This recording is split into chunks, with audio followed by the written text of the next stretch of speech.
Sementara dalam replik atau jawaban penggugat, jaksa penuntut umum menyebut nota pembelaan yang disampaikan Kuat Ma'ruf pada sidang sebelumnya tidak memiliki dasar yang kuat. Dilanjutkan Yang Mulia. Atas fakta rangkaian peristiwa dari Magelang menuju Rumah Saguling maupun dari Rumah Saguling ke Rumah Duren 3 yang tim penuntut umum susun, maka secara nyata dapat terlihat puzzle-puzzle yang hilang dari fakta persidangan dapat dinilai dan dirangkai bahwa terdakwa Kuat Ma'ruf datang ke Rumah Saguling dari Magelang adalah kehendak saksi Putri Chandrawati dan ikut ke Rumah Duren 3 yang merupakan hasil konsensus dengan saksi Ferdi Sambo, di mana terdakwa Kuat Ma'ruf mengikuti kehendak saksi Ferdi Sambo guna turut serta melakukan perampasan nyawa korban Nofriansah Yosua Huta Barat, sehingga dalil tim penasehat hukum tersebutlah yang tidak berdasar karena tidak mampu melihat rangkaian peristiwa secara keseluruhan melainkan hanya secara parsial semata.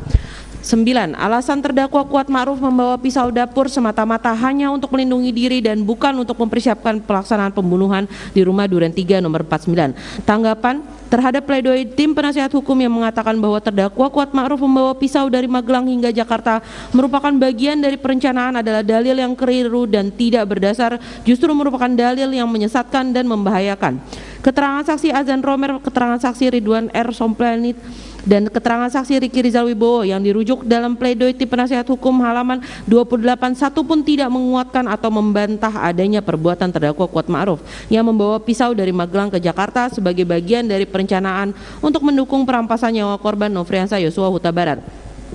Pada poin ini kami tim penuntut umum tidak akan menggunakan berbagai rujukan maupun teori-teori untuk membantah dalil tim penasehat hukum. Namun tim penuntut umum mengajak kita semua melihat adanya peristiwa notorious atau peristiwa yang tidak perlu dibuktikan karena sudah diketahui umum sebagaimana diatur dalam pasal 184 ayat 2 KUHP yang kami kupas secara tuntas dalam kedua poin sebagai berikut. Bahwa pada tanggal 7 Juli 2022 di Rumah Magelang terdapat 3 anggota Polri yang tinggal bersama saksi Putri Chandrawati, yakni saksi Riki Rizal, saksi Richard Eliezer, dan korban Nofriansah Huta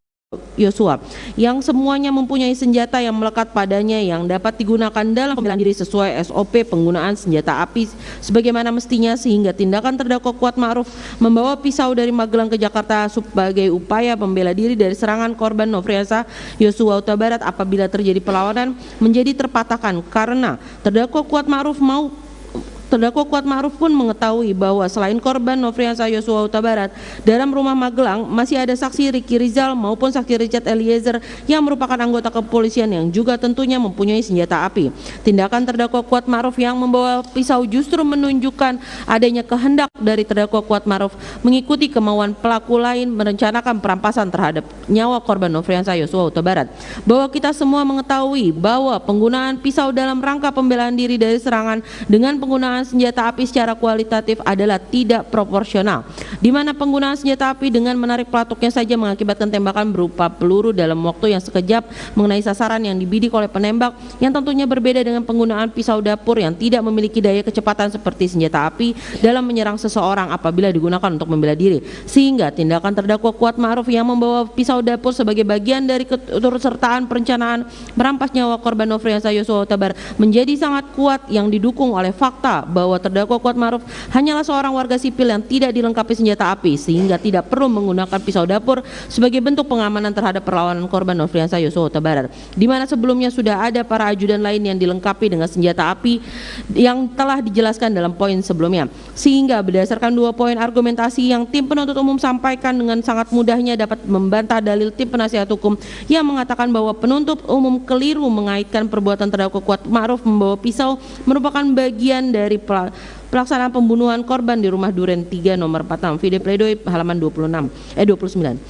10. Terdakwa Kuat Ma'ruf tidak pernah dijanjikan sesuatu oleh saksi Ferdi Sambo sebelum terjadinya tindak pidana. Tanggapan, tim penuntut umum sesungguhnya dalam surat tuntutan tidak menyebutkan adanya janji yang diberikan saksi Ferdi Sambo kepada terdakwa Kuat Ma'ruf sebelum terjadinya tindak pidana. Namun tim penuntut umum dengan senang hati akan mengkonstruksikan adanya janji tersebut sehingga dapat dipahami oleh tim penasihat hukum yang juga dapat memperluas khasanah pengetahuan kita semua melalui penalaran hukum. Dalam perkara akwo dibutuhkan suatu penalaran hukum yang kuat guna memahami konstruksi ataupun anatomi kasus yang terdapat di dalamnya. Penalaran hukum sendiri adalah penerapan prinsip berpikir lurus atau logika dalam memahami prinsip, aturan, data, fakta, dan argumentasi hukum dalam mempelajari penalaran hukum. Logika dipahami secara lebih sempit, yaitu sebagai ilmu tentang penarikan kesimpulan secara valid dari berbagai data, fakta, persoalan, dan argumentasi hukum. Dengan demikian, arti penalaran hukum atau legal reasoning tidak menunjukkan bentuk penalaran lain di luar logika, melainkan penerapan asas berpikir dari logika dalam bidang hukum itu sendiri. Dalam pengertian lain, tidak ada penalaran hukum di luar logika dan tidak ada penalaran hukum tanpa logika. Penalaran hukum ini sangat dibutuhkan khususnya untuk memahami secara logis konstruksi dan anatomi kasus yang terdapat dalam perkara akuo, dikarenakan ditemukannya berbagai fakta-fakta yang hilang sehingga fakta yang sesungguhnya harus diungkap guna menemukan kebenaran, kemudian disusun secara utuh ibarat menyusun serangkaian puzzle. Sehingga kami tim penuntut umum mengatasi berbagai kekosongan fakta tersebut dengan menarik kesimpulan dari berbagai fakta dan persoalan yang muncul dalam persidangan sebagai berikut. Keterangan Profesor Dr. Muhammad Mustafa MA selaku ahli kriminologi Universitas Indonesia pada poin 10, di mana ahli mengatakan bahwa pada pembunuhan berencana pelaku biasanya akan meninggalkan jejak setelah peristiwa terjadi. Ia menyadari kesalahan dan berusaha menghilangkannya, yang oleh kami tim penuntut umum dalam perkara akuo, tindakan menghilangkan jejak tersebut disimpulkan dengan adanya pemberian alat komunikasi berupa handphone berjenis iPhone 13 Pro Max oleh saksi Ferdi Sambo kepada terdakwa Kuat Ma'ruf.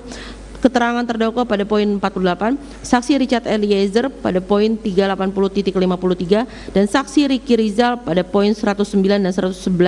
pada malam hari tanggal 10 Juli 2022 di ruang kerja saksi Ferdi Sambo yang berada di lantai 2 Rumah Saguling untuk menghilangkan jejak komunikasi terutama mengenai janji dari saksi Ferdi Sambo kepada terdakwa Kuat Ma'ruf, saksi Richard Eliezer dan saksi Ricky Rizal sebelum adanya penembakan pada tanggal 8 Juli 2022 guna mengabur peristiwa agar tidak terlihat seperti perencanaan. Janji tersebut juga akan sangat erat kaitannya dengan sejumlah uang dalam amplop yang akan diberikan oleh saksi Ferdi Sambo kepada terdakwa Kuat Ma'ruf dan saksi Ricky Rizal masing-masing sebesar 500 juta rupiah dan kepada saksi Richard Eliezer dengan nominal uang sebesar 1 miliar rupiah yang dirujuk dari keterangan saksi Ricky Rizal pada poin 108, 110, 116, 245.63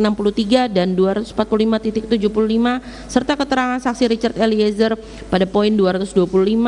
dan 380.53 dan keterangan terdakwa Kuat Ma'ruf poin 1218,